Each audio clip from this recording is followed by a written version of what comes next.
My family kicked me out at 16 for a lie my stepbrother told. Now 30 years later they're begging me to forgive them after the truth came out. Hey Reddit, I've been lurking here for a while and thought it was time to share my story. It's been a wild 30 years, and I want to give you all the details, so bear with me because this might get a bit long. Let's start from the beginning. I lost my mom to breast cancer when I was 12 years old. It was just me and my dad after that, and honestly, it was one of the hardest times of my life. Somehow we managed to stick together and get through it. When I was 14, my dad met an amazing woman named Ashley. They hit it off, and before I knew it, they were getting married. Ashley came with 2 kids of her own, David, who was also 14, and Anna, who was 12. Suddenly, I went from being an only child to having a stepbrother and stepsister. At first, things seemed pretty good. I got along well with Ashley and Anna. They were kind and made me feel welcome. David, however, was a different story. From the get-go, David and I couldn't see eye to eye. We were always arguing and fighting about something. My dad would constantly tell me to cut David some slack because he'd been the man of his house for a while, but it felt like no one understood that this was new for me too. When I was 15, I met a girl at school named Emma. We started dating, as much as you can date when you're 15. We'd hang out, go to the movies, that sort of thing. But here's the kicker. David had a huge crush on Emma and was furious that I asked her out before he could. One day, he even started a fight over it, and my dad had to step in to break it up. Somehow, I ended up being the bad guy in the whole thing. Things got much worse after my 16th birthday. One day, my stepmom was putting away my laundry and started yelling out of nowhere. This was super awkward because Emma was at our house at the time. We all rushed to my room to see what was going on, and there was my stepmom, holding several pairs of Anna's underwear and accusing me of having them in my drawer. I was shocked. I had never seen them before and had no idea how they got there. I tried to explain that I didn't know anything about it, but no one believed me. Then David jumped in, saying he'd seen me staring at Anna and even claimed I once said I wished I could marry her.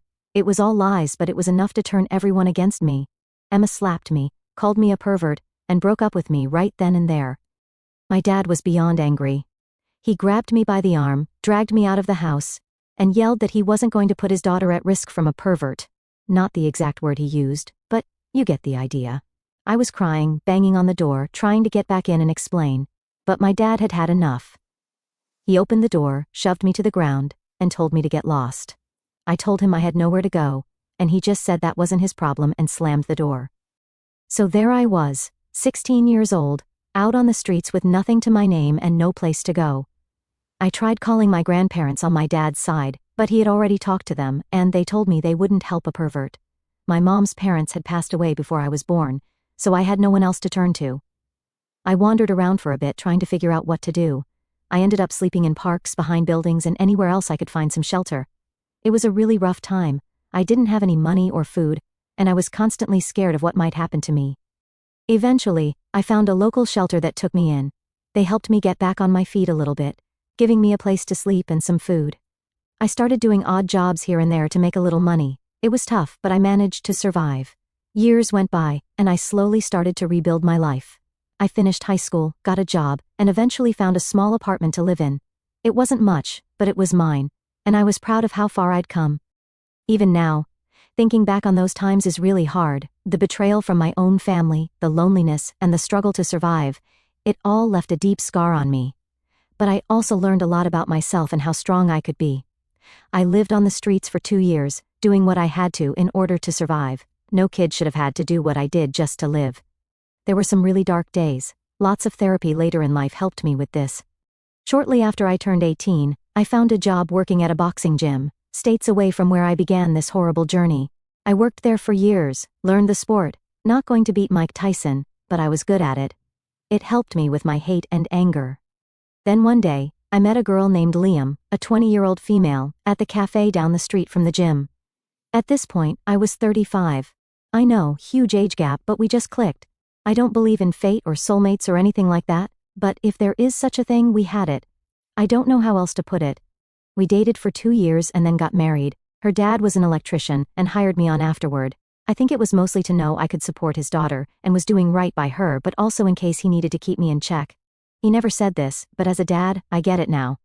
15 years later, we are still together with 4 beautiful daughters. I just passed my master's license as an electrician, thanks to my wife for pushing me to get my GED. She's been my rock, my cheerleader, my overall support through it all. and I can't tell her enough how much she changed my life and how much I love her. Anyway, sorry for the tangent. Just this last weekend, I received an email from my stepsister. I'm not sure how she got my email address, but I know it isn't hard via the internet. I'm not hiding, mind you. I'm now pushing 52, so it's been over 30 years since I've heard from any of them. It was a long email. I'm not going to give you all of it, but the meat of it is that they now know what really happened. Apparently, David was drinking with his buddies on Friday, and somehow my name was mentioned. He started bragging about how he set me up and took my girl. Yep, David and Emma got together and married all those years ago. They were all laughing, hoping I died on the streets, saying a bunch of rude and vile stuff. I guess he forgot Emma was there, and she heard it all. So, she called my stepsister to let her know, and Anna spent all weekend trying to find me.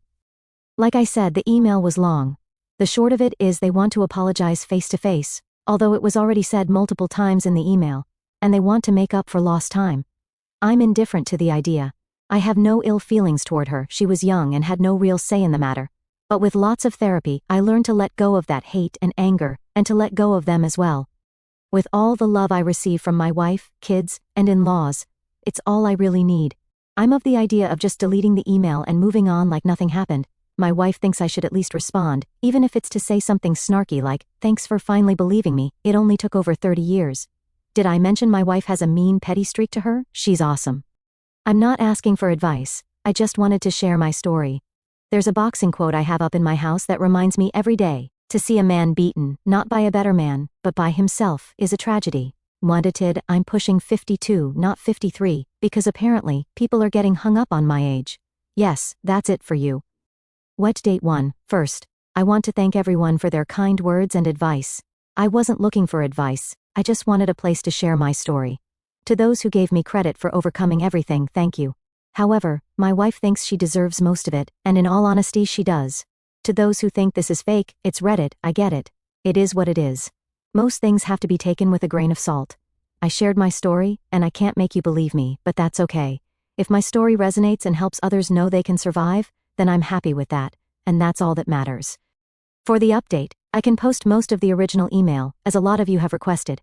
I kept out some deep personal info, but the majority of it is there. I might have to break it up due to character limits, plus a response with the help of my wife and others who made suggestions, which is good because I'm not great at putting down in words how I feel without coming off looking dumb. She was able to make me sound less dumb. We're taking the family to the lake for the weekend to recharge and leave this all behind me. Thanks again to everyone. Female from Anna. Dear Opie, this is your sister Anna. As I sit down to finally reach out to you after what feels like an eternity, I would like to explain why. I understand if you choose not to read this, but I truly hope you will take the time to at least hear me out. First of all, I want to apologize for never taking the time to contact you before.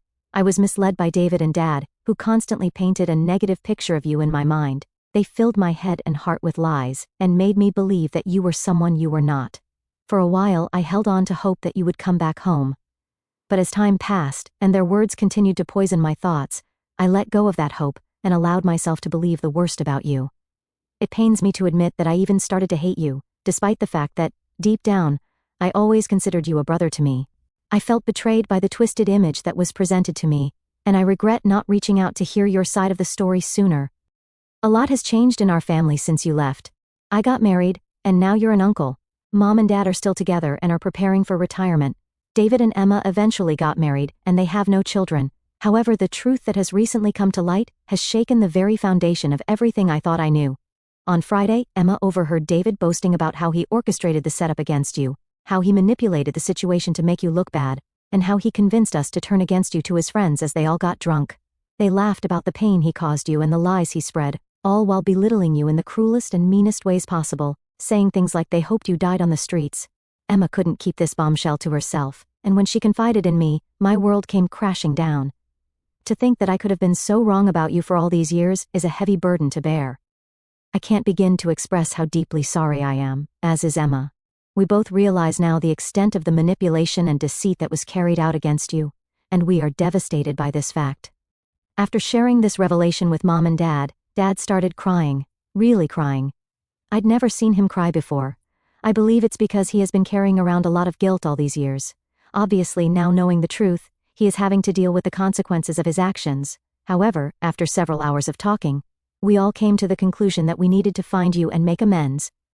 I have spent hours trying to locate you in the hopes that I could reach out and extend a heartfelt apology for the years of misunderstanding, mistreatment, and hurt. I know that words can never undo the damage that has been done to you, but I sincerely hope that you can find it in your heart to forgive us. We long to make amends, to start anew, and to maybe even make up for lost time. Please know that I am truly sorry for the pain and hurt that you have endured because of our ignorance and blindness. I hope that someday we can meet in person so that I can look you in the eye and express my remorse face to face. I can only hope that you will consider giving us a chance to right the wrongs of the past and to heal the wounds that have been inflicted on you by us. With all my love and sincerest apologies, your sister, Anna. Response.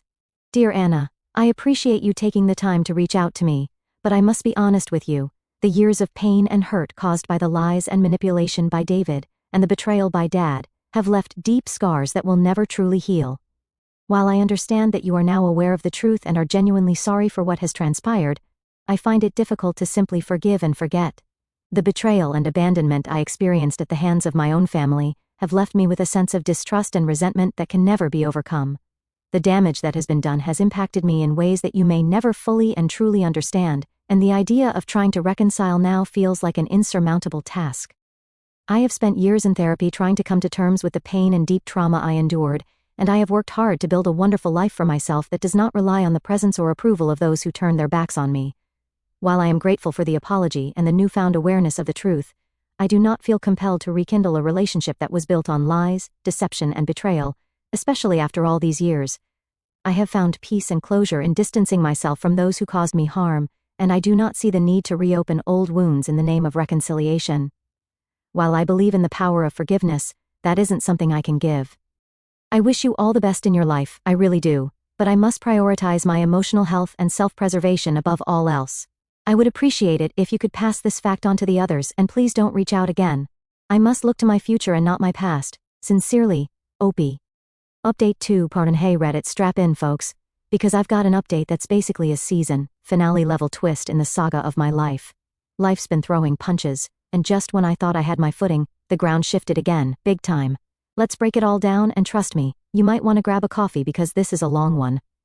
First things first. I got a call last week that stopped me in my tracks. A hospital call about my dad. He's seriously ill, and the doctors were talking in terms of not much time left. That news alone was a lot to handle, but life had more in store. Almost simultaneously I found out that my stepbrother David has been disowned by my dad. Yup, the plot thickens. Apparently, after years of bad decisions and escalating behavior, my dad reached his breaking point. But here's where it gets even juicier. Emma, the girl both David and I dated way back when, left him.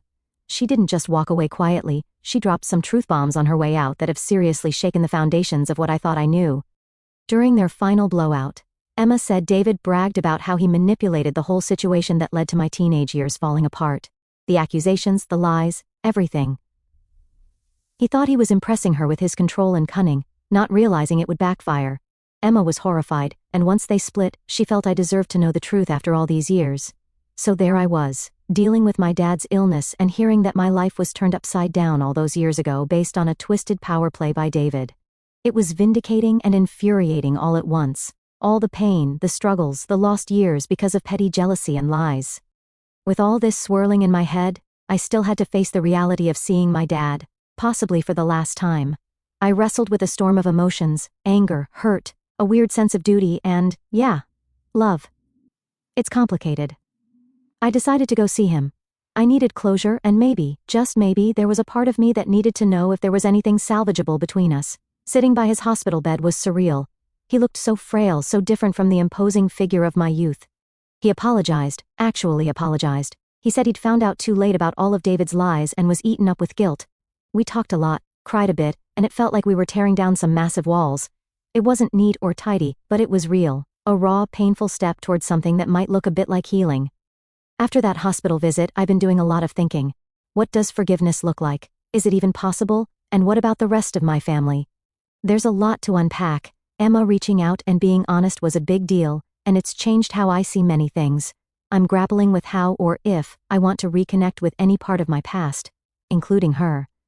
As for my daily life, I've been trying to keep things normal, focusing on work, my own family, and a bit of self-care. But man, it's tough. It's like trying to stay steady in quicksand. So, Here's where I turn to you guys again. How do you handle revelations that shake everything you believed about your past? How do you deal with the emotions of potentially losing a parent, complicated as your relationship might be? Any advice on managing these heavy, messy feelings would be massively appreciated.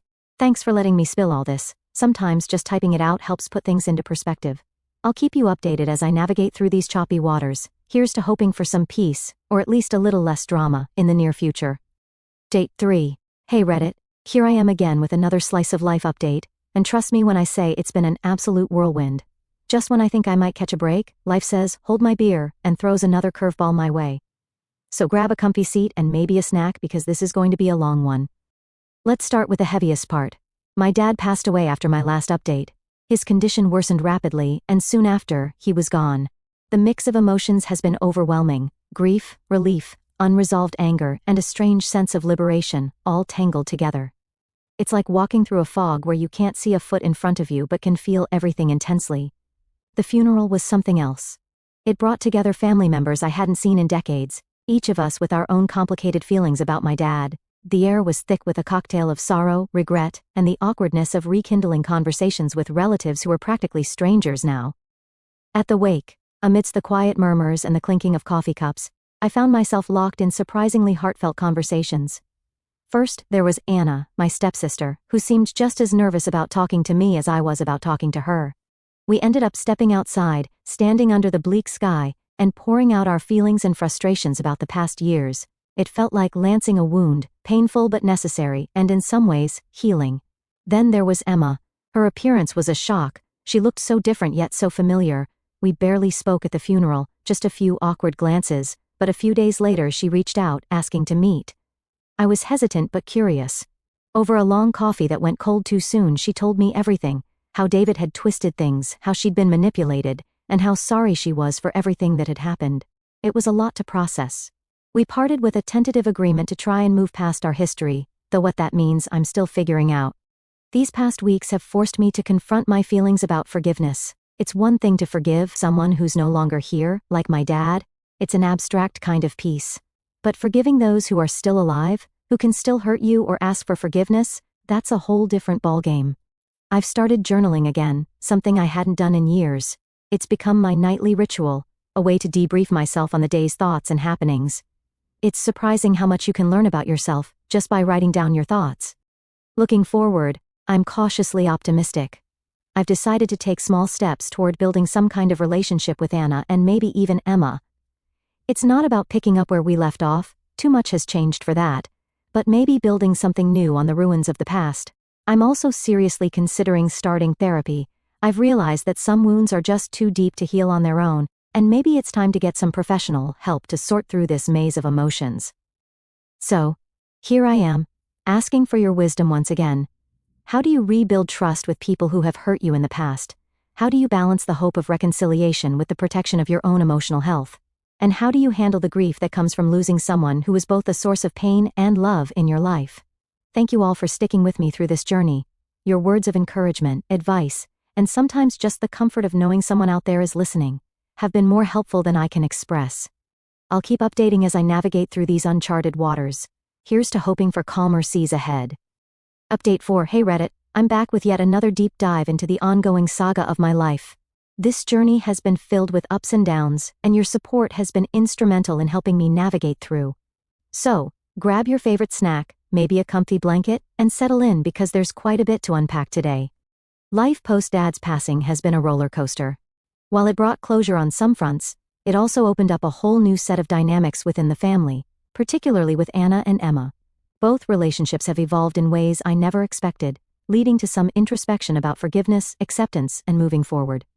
After reconnecting at the funeral under such somber circumstances, Anna and I have been cautiously circling back into each other's lives. It started with tentative texts and progressed to regular phone calls. We even managed a couple of face-to-face meetups for coffee, which felt like stepping back in time but with a new perspective. These meetups have been about untangling the past, confronting our memories, and discussing everything from daily trivialities to deep-seated family issues. It's been both healing and harrowing, peeling back layers of misunderstanding and hurt that had built up over decades. Anna shared more about her own experiences in the family after I was kicked out, how things weren't as perfect as they might have appeared, and how she struggled with her own issues regarding David and our dad. Hearing her side has been eye-opening, and has given me a new lens through which to view our shared history. Emma reaching out was a curveball I didn't see coming. After our awkward interaction at the funeral, she sent me a long, heartfelt message asking if we could meet and talk. I agreed, albeit with some reservations. We met at a quiet cafe, a neutral space that seemed fitting for such a conversation. Sitting across from Emma after so many years was surreal. She apologized profusely for her part in the misunderstandings and the pain that followed. She explained how she had been manipulated by David, her vulnerability exploited in a game I didn't even know we were playing. While I appreciated her honesty, forgiving her wasn't straightforward. It's one thing to understand intellectually. It's quite another to reconcile emotionally. However, our conversation did bring some peace. It helped me close a chapter that had been left open, filled with questions and what-ifs. We parted ways with a mutual understanding that while the past couldn't be changed, acknowledging it could help us both heal and move forward. On a personal note, I've started seeing a therapist to help navigate my feelings about all these developments. The sessions have been incredibly valuable, providing me with tools to process grief, handle complex family dynamics, and forge a path toward healing. Therapy has also encouraged me to explore my own needs and boundaries, ensuring I don't lose myself as I reconnect with these parts of my past. Looking ahead, I'm cautiously optimistic. I'm learning that relationships can be rebuilt, even from the most fractured foundations, but they require work, patience, and a lot of understanding. As I continue to rebuild these bridges, I'm also keenly aware of the need to protect my emotional well-being. As I venture further into this journey of reconciliation and healing, I'd love to hear your thoughts on navigating complex family relationships. How do you maintain boundaries while opening up old wounds? How do you ensure that forgiveness doesn't compromise your well-being? Thank you again for all your support. Your advice and kindness have been a beacon during some of my darkest days. I'll keep you updated as this story unfolds. And here's to hoping for more healing and fewer storms. Subdate 5. Hello Reddit, here I am, back at it with another update from the soap opera that is my life. Thanks a bunch for sticking with me and dishing out all those nuggets of wisdom. They've been a lifesaver, literally. Grab your favorite snack because this update's a doozy, and there's a lot to unpack. Life has been, well, a lot. Between rekindling old relationships and dodging emotional landmines, it feels like I've been running an emotional marathon. Let's dive into the latest chapters of this saga. My relationship with Anna has taken on a life of its own. We've gone from cautiously circling around each other to genuinely rebuilding the sibling bond we lost so many years ago. It's been a ride, sometimes bumpy, but mostly good. We've been hanging out more, having those long, deep conversations that you can only have with someone who really gets it, who's been through the trenches with you. Recently, Anna hosted a family dinner and invited me over. Yeah, stepping into that house after so many years was like walking into a time capsule. But this time, it felt different, more welcoming, like I was stepping into a new chapter rather than revisiting an old one. We laughed, we reminisced, and for a few hours it felt like the past had been just a bad dream. It was healing in a way I hadn't expected. Now, on to the more tangled bits. Emma and I have been trying to find some sort of closure or new beginning, but man, it's been tough. After our initial catch-up, which felt promising, things got a bit rocky. We met up again to try and untangle some of the emotional knots from our past. Let's just say it didn't go as planned. It turns out old wounds don't always heal cleanly, and sometimes they start to itch. We ended up reopening some old arguments, and all those unresolved feelings came flooding back. It was raw and a little bitter. We decided that maybe some relationships are better left in the past, or at least need more time to figure out what they're supposed to be. Now, we're on a break, giving each other space to breathe and figure things out.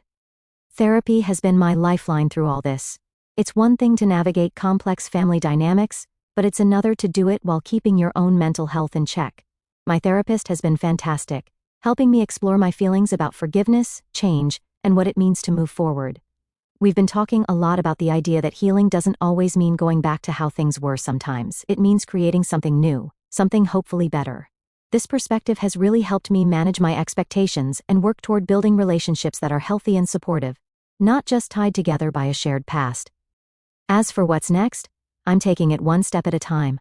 I'm excited about some new opportunities on the horizon, some potential job offers and a couple of creative projects that might just see the light of day soon. I'm also focusing on enjoying the now, spending time with people who uplift me, diving back into hobbies I love, and maybe, just maybe, starting to date again. I'd love to hear from you guys. How do you handle when old relationships don't pan out the way you hoped? How do you keep moving forward when the past keeps pulling you back? Any tips on managing the delicate balance of hope and realism would be super appreciated.